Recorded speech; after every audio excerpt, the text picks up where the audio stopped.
Verify refrigerant charge and system performance after repairs by measuring pressures and temperature differentials to confirm proper operation. Start by hooking up manifold gauges and recording static, running low side, and running high side pressures while the system is at steady state. Measure suction and liquid line temperatures at the compressor and at the evaporator exit using contact probes to compute superheat and subcooling.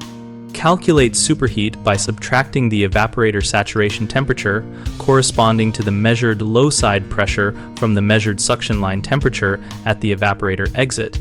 Calculate subcooling by subtracting the measured liquid line temperature at the condenser exit from the condenser saturation temperature corresponding to the measured high side pressure.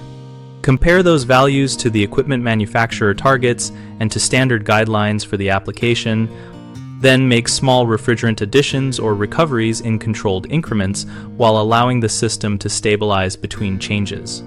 Always monitor compressor, amperage, and outdoor conditions because ambient temperature and load affect expected targets and can mask undercharge or overcharge.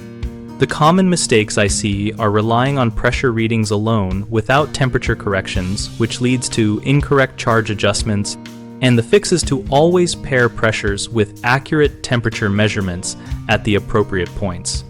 Another frequent issue is adjusting charge with the system in a transient state, which causes overcorrection. So allow the system to run steady for at least 5 to 10 minutes after each adjustment before recording values. Technicians also sometimes fail to verify airflow and coil condition, which produces misleading superheat and subcooling numbers. So always confirm blower operation, filter cleanliness, and that coils are free of frost or debris before finalizing the charge.